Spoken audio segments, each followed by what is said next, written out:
Marilah kita berdoa dalam nama Bapa dan Putra dan Roh Kudus. Amin.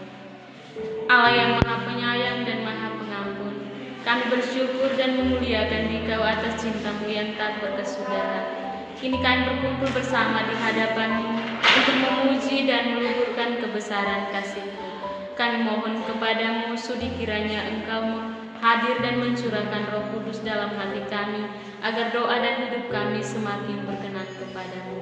Demi Yesus Kristus, Tuhan dan pengantara kami, kini dan sepanjang masa. Amin.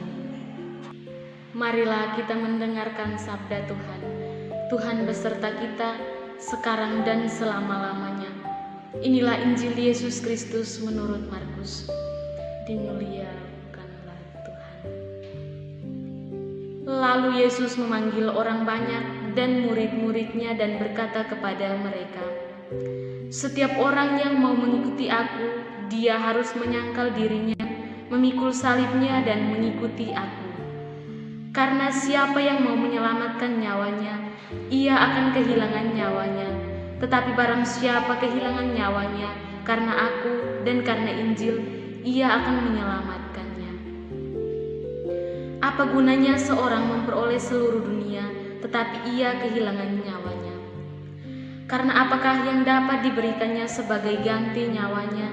Sebab barang siapa malu karena aku dan karena perkataanku di tengah-tengah angkatan yang tidak setia dan berdosa ini, anak manusia pun akan malu karena orang itu apabila ia datang kelak dan kemudian Bapanya diiringi malaikat-malaikat kudus."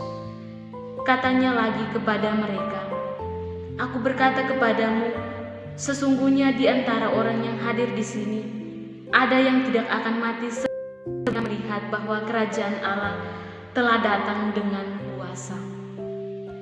Demikianlah sabda Tuhan. Terpujilah Kristus.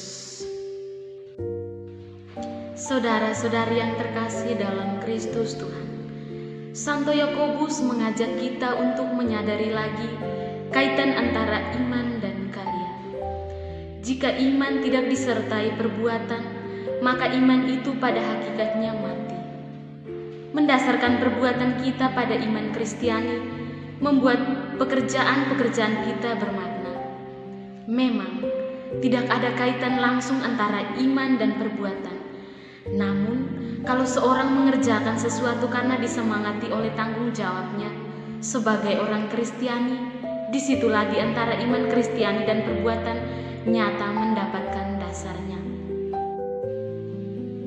Saudara-saudari yang terkasih dalam Kristus Tuhan, kita perhatikan kesekian dua orang berikut ini. Ada seorang bapa yang dengan gigih mengajar agama kepada anak-anak di kampung. Dia merasa disemangati oleh teladan para misionaris asing yang rela meninggalkan tanah kelahirannya untuk memberitakan Injil di muka bumi. Bagi bapa ini, mengajar agama menjadi ungkapan syukur kepada Tuhan bahwa dia boleh menjadi orang Katolik dan mengenal Kristus. Maka dia pun mewartakan Kristus dengan mengajar agama sampai tua. Baginya dalam mengajar agama tidak ada kata pensiun. Lain lagi semangat hidup seorang janda muda ini. Suaminya meninggal dalam usia perkawinan 10 tahun. Kedua anak ini masih kecil. Janda muda ini harus menghidupi kedua anaknya dengan berjualan bunga tabur dan kerja serabutan. Namun, dia tidak pernah mengeluh atau kesepian. Dia merasa bahwa Yesus selalu menemani dan memberi kekuatan untuk kerja hariannya hingga kedua anaknya masuk perguruan tinggi. Selalu ada saja orang yang mengulurkan tangan, memberi bantuan, dan janda ini juga selalu tersemangati untuk bekerja. Baginya, kerja keras sudah menjadi bagian hidupnya sehari-hari, tidak usah mengerutu. Iman kedua saudara-saudari ini diwujudkan dalam hidup keseharian. Semoga kita sekalian selalu mengerjakan hidup kita setiap hari sesuai dengan pengalaman kesekian dua orang berikut ini dalam kehidupan sehari-harinya. Semoga. Amin. Saudara-saudari yang terkasih dalam Kristus Tuhan, setelah kita mendengarkan dan merenungkan sabda Tuhan, mari kita akhiri dengan doa. Marilah berdoa. Ya Allah Tritunggal Maha Kudus, Bapa, Putra, dan Roh Kudus, segala puji dan syukur kami panjatkan ke depan hadirat-Mu atas perlindungan-Mu sepanjang pertemuan ini. Semoga apa yang kami sudah dengar dan kami renungkan pada hari ini, semoga apa yang kami lakukan dapat kami terapkan dalam kehidupan kami setiap hari. Nama-Mu kami puji kini dan sepanjang